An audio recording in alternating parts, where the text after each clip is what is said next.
Hello everybody, we're going to hit you up with the election of 1844 as the two main parties in the United States select their new standard bearers after 4 years of craziness in the White House.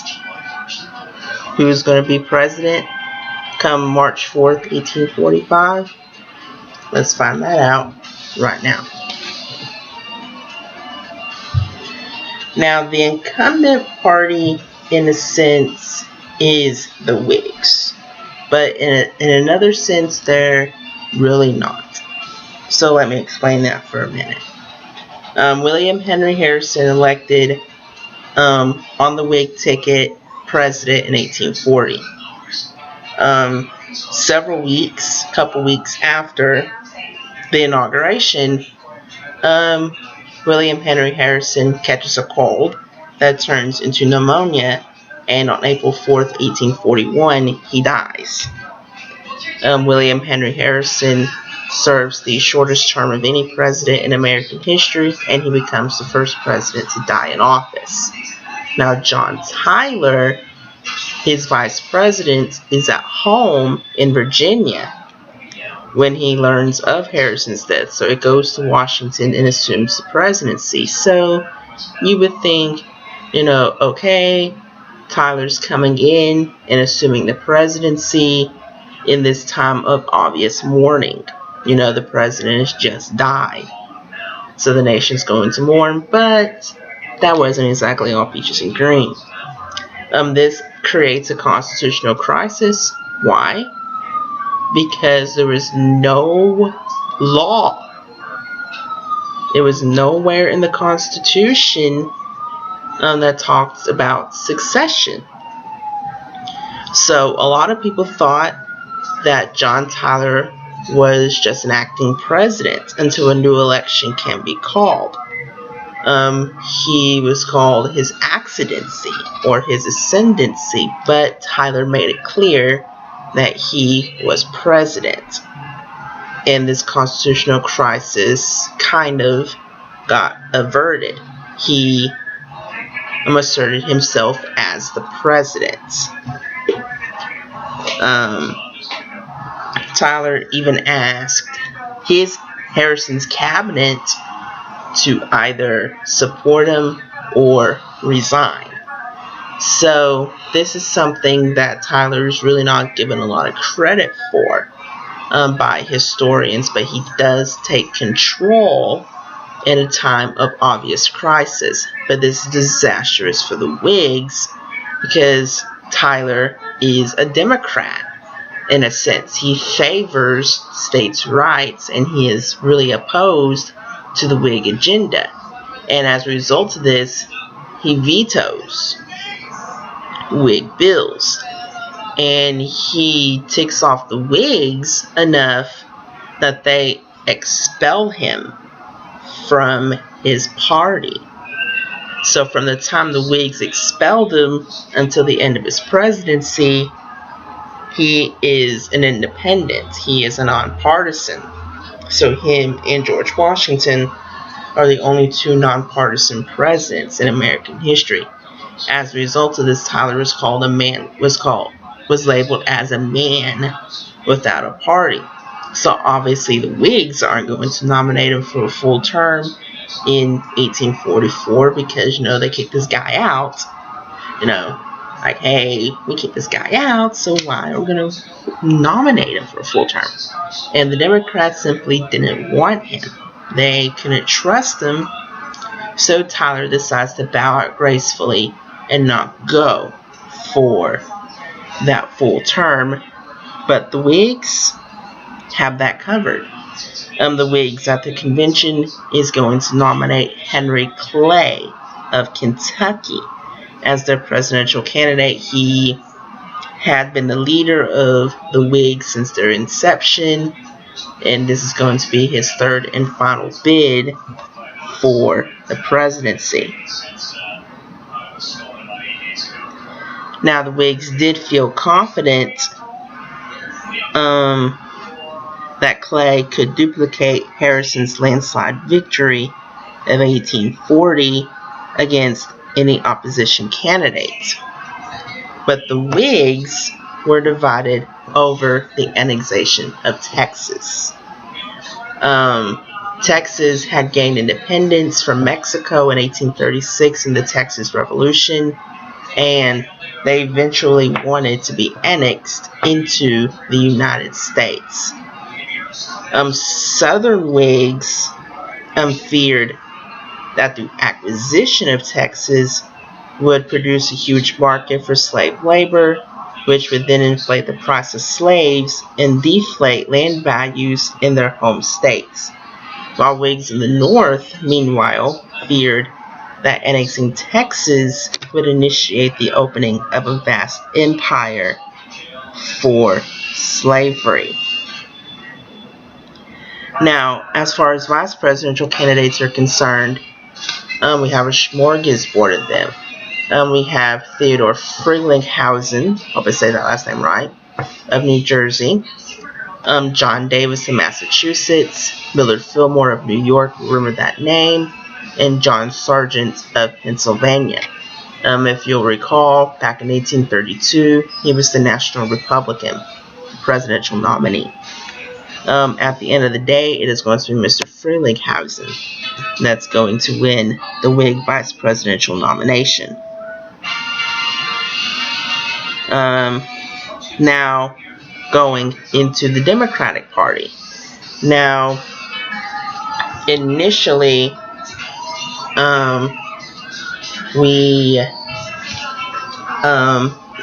Martin Van Buren of New York, elected in 1836, losing in 1840, is the front runner for the Democratic Party. He's wanting to go at it again, but he is facing opposition from guys such as Lewis Cass in Michigan, his former Vice President Richard Mentor Johnson of Kentucky, Secretary of State John C. Calhoun of South Carolina, Pennsylvania Senator James Buchanan, remember that name, because he'll be coming up in a future election, of New Hampshire Senator Levi Woodbury, and Pennsylvania Charles Stewart of Pennsylvania.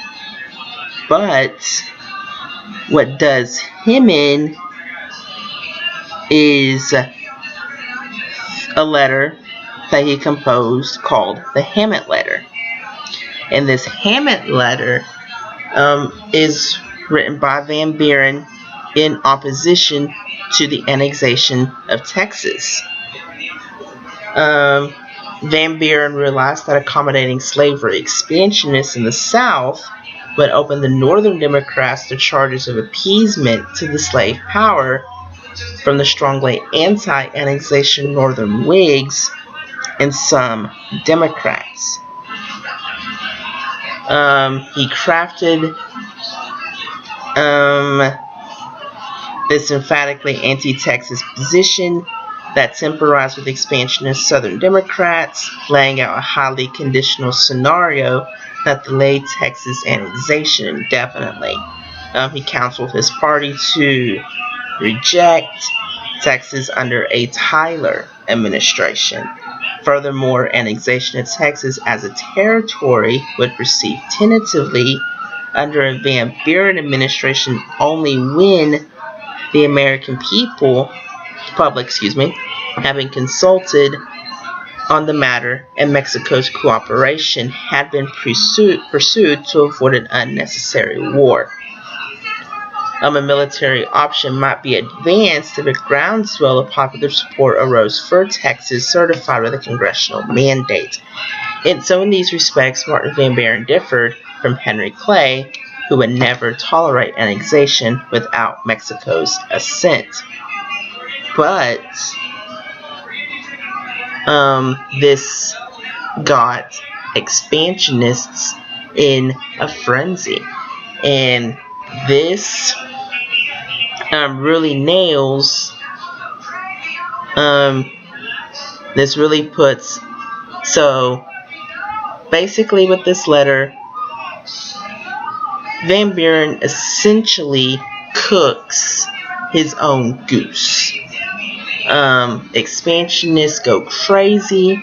and Van Buren is ultimately not nominated by the Democratic Party, but a dark horse candidate named James K. Polk was. He was an expansionist from Tennessee. He had been a governor of Tennessee. He had been the Speaker of the House. And he is an expansionist. He campaigns on this platform of Manifest Destiny, which we'll talk about in just a second. Now, just like the Whigs, we have a whole smorgasbord of vice presidential candidates for the Democrats.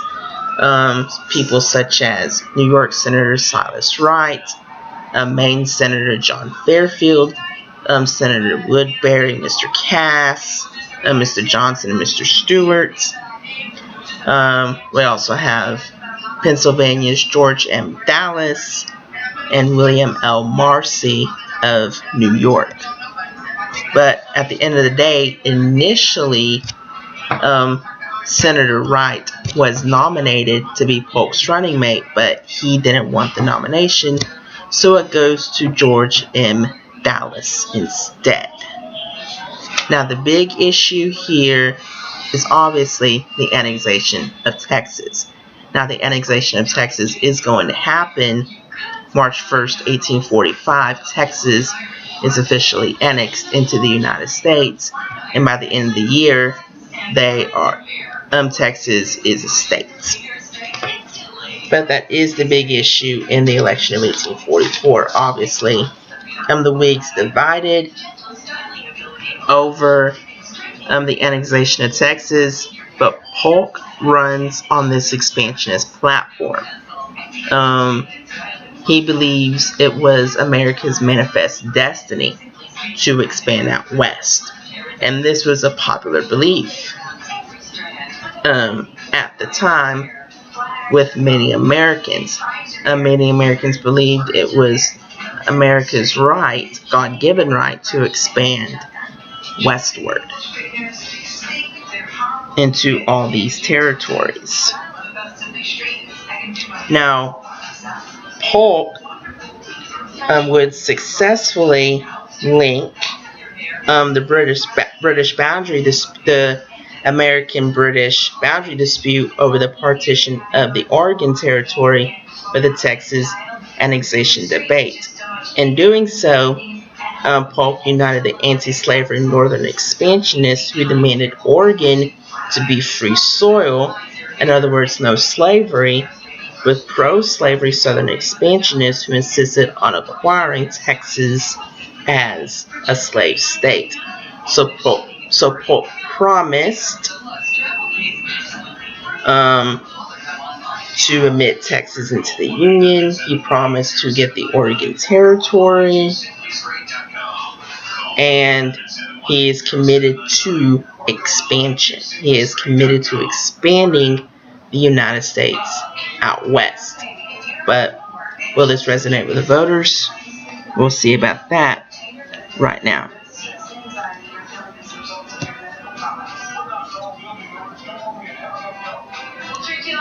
This is a close election, but the dark horse wins. Polk is going to be elected. He is going to win 170 electoral votes. Henry Clay is going to win 105 electoral votes. Polk is going to carry 15 states to 11 for Henry Clay. In terms of the popular vote, it's 49.5% for Polk and 48.1% for Henry Clay. Now, despite winning the election, Polk remains the only winner in American history to lose both his birth state and the state of residence. In this case, North Carolina and Tennessee both went to Clay. Polk was born in North Carolina, but he lived in Tennessee. This is the only presidential election in which both major party nominees were former speakers of the House, and this is the final presidential election to be held on different days in different states. Starting with the starting with the next election, 1848, presidential elections in the United States will be held on a single day in November. Now, Polk is going to become president. He is going to serve his first term, but will he keep his promise of expansion? And will Mexico be on board with the annexation of Texas? We'll talk about that in the election of 1848. I hope you enjoyed this video. If you haven't seen any of my previous videos, go ahead and watch those if you want. And with that, we will see you next time.